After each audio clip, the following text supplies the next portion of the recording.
Okay, so a quick introduction to Python language.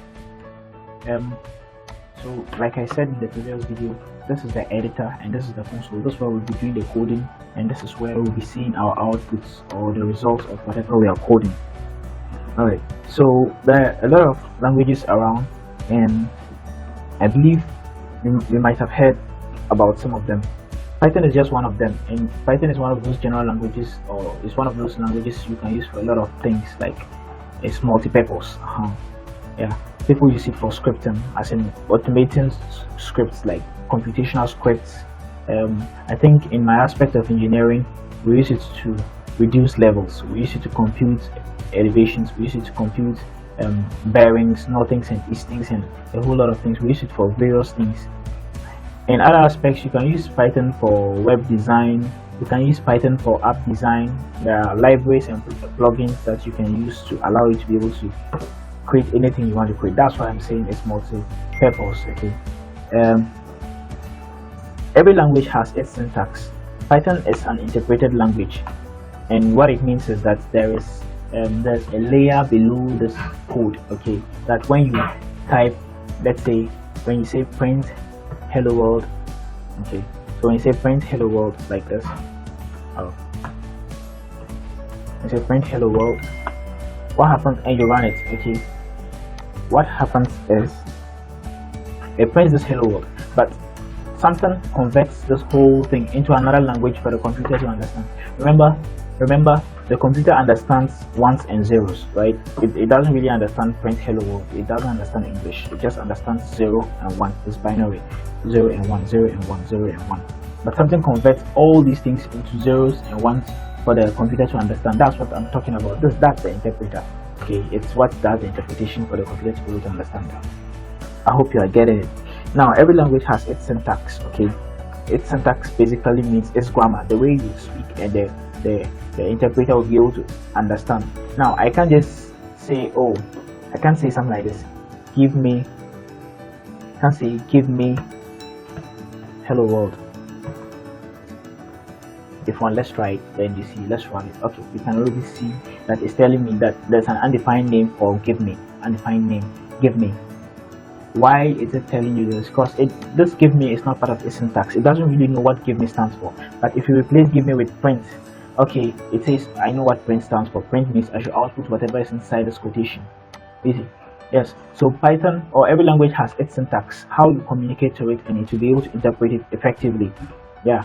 All right. So there are system functions. Okay, this is a function. It does something. It does something. That's why it's called a function. So there are system functions that have been coded in the language, or that are associated with the interpreter, that will allow you to be able to do things on your own. And that's what I'm talking about. The syntax is the way you communicate to the interpreter, or the interpreter. Now, there's something called an indent. Okay, an indent is, I think, is the number of spaces. Okay, an indent is the number of spaces that are present before a line of code. Now, every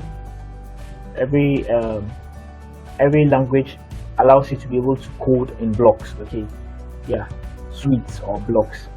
Python doesn't deal with the brackets way of doing it. For instance, if you are doing something in, let's say, JavaScript or Java, or you realize that you'll be saying things like if this is equals to this, then do this and stuff.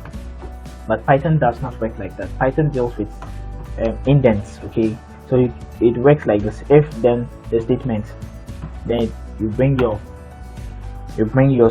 column. Okay, your column. Then you see that, okay, my interpreter my IDE, my environment, automatically indented it for me. These are 4 spaces. Okay, that's automatically indented it for me. Then I could now say print hello world. Hello world. I want you to understand that indent is very important. Okay, first of all, it's a small p. Second of all, it's a capital T. All right, good. That brings us to another rule in Python, in the Python syntax.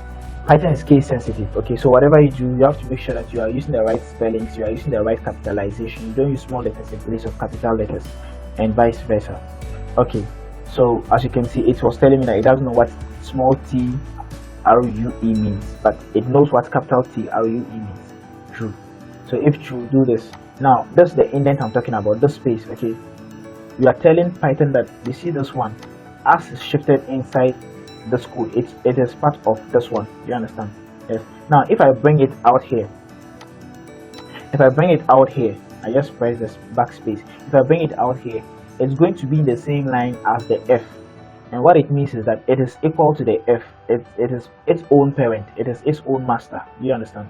Yes. And this if cannot stand alone. That's how come it's asking you what you are trying to mean. So they are telling you that an indent is expected. Now, if you have a good IDE, the IDE will help you to actually be able to debug and remove errors in your code.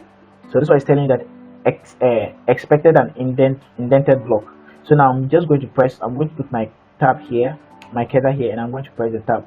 I remember someone was asking me how you can be able to manage indentation error. You use the tab.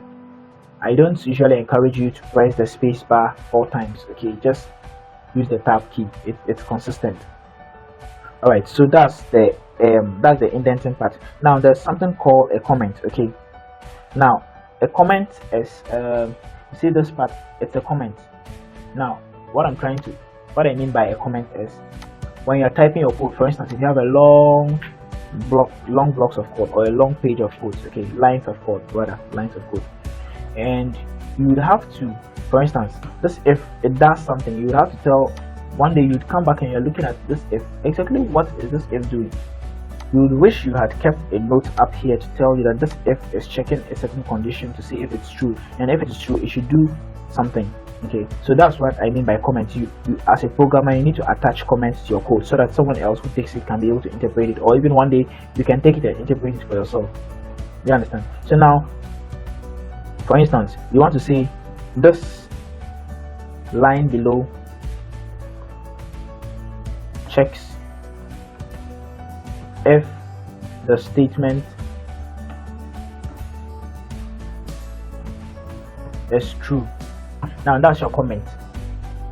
But this comment is, you see, it's telling that invalid syntax. It's telling that this comment is code. It's not comment. It's looking at it in a certain way. I'm going to close this one. I don't want to hear. It's looking at it in a certain way. It doesn't understand what this line means. So what you're going to tell it, you're going to tell the interpreter to ignore this one. And how will you do that? First of all, you select the whole line. Okay, select the whole line of code that you want to comment out. Click on this edit. You see add comment. Okay, you add this one, add comment, control 1. If it's a block of comments, you can just use control 4. So I usually prefer to learn the shortcuts. Add comments, control 1, and then that's it. There's no more error sign. Okay, so now you can run your code successfully and it will still print hello world. Now as it is running, the interpreter came to this one. The way the interpreter runs is it moves line by line from top to bottom. Okay, from top to bottom. Now when it got here, because of this hashtag, okay, it understood that this hashtag, anything before that, I mean after the hashtag is a comment. It's a line of comment. Okay, so I'm going to ignore everything here and I'm going to proceed, continue reading the code. Okay, now if you don't put the hashtag, I'm going to uncomment it by pressing control 1 again. All right, now let's see. I'm going to uncomment it and run. It got here and said this line, it got here and said syntax error, invalid syntax. Now you have to, as a programmer, you have to be able to identify the kinds of errors that you encounter, okay, and how to deal with them. This one is saying syntax error. Syntax error means your grammar is not correct, so you need to check the line of code first. Concentrate on finding where the error is coming from. It says it's in line 8. This is at line 8, and it's telling that the kind of error located is a syntax error. Okay, a syntax error. It means my English is not good. All right, I mean my syntax, my English is not good, so I have to comment this out. All right, so if you press it and if you select it and press control 1, it comments it out and then the error disappears. Okay, and you run. It's working again. Yeah, so it's very important to understand the reason why comments are used as a programmer. It's very important because one day you would need it. There are multi-linear comments. Okay, I don't know how to call it, but multi-line comments.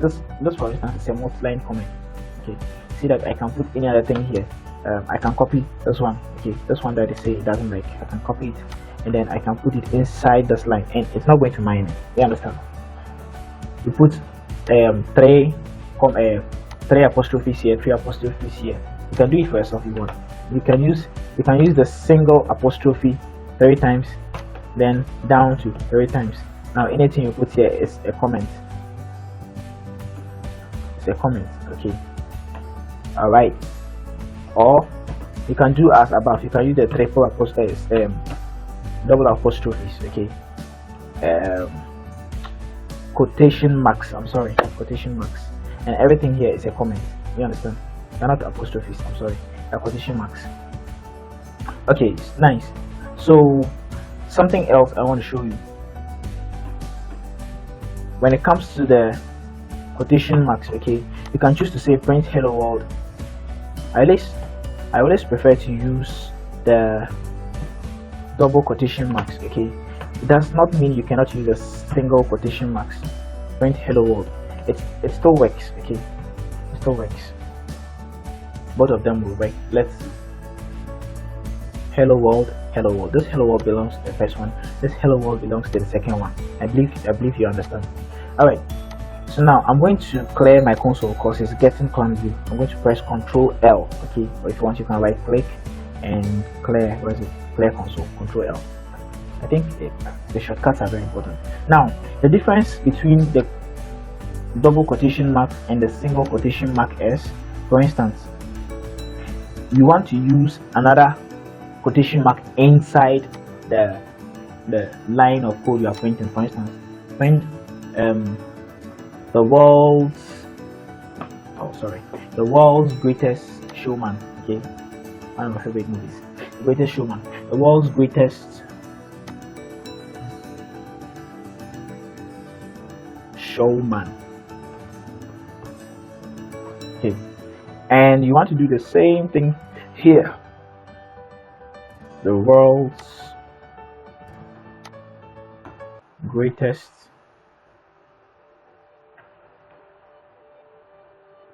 showman, and end it with another quotation. See, it's actually even difficult to do it. You can't do that, but let's force it to work. Okay, so now you see it's having a conflict here. Now this quotation is supposed to engulf whatever you want to print, and it seems because you brought another quotation here, it's ending the whole thing up here. It's printing only this one, and it's telling that this one, it doesn't understand what this one means. You see, it's important. So you have to be consistent with your quotations. For instance, if you are using double quotations, then you can use single quotations inside. If you are using single quotations, then it means you have to use double quotations inside, and in this case it's going to be difficult for you. All right, there's something called the escape character. Okay, escape character. Why is this not? Okay, it's something called the escape character. Sorry, it's backslash, not forward slash. The escape character is a backslash. Okay, it's not a forward slash.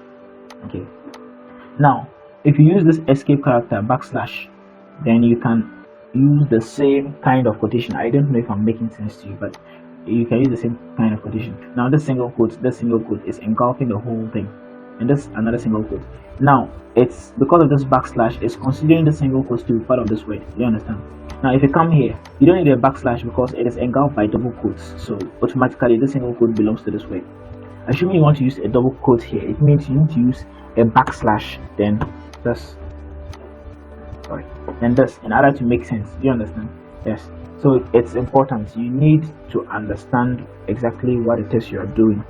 Otherwise, you would be encountering, you'll be meeting a lot of problems, a lot of errors, and you will not know exactly how to go about them. All right.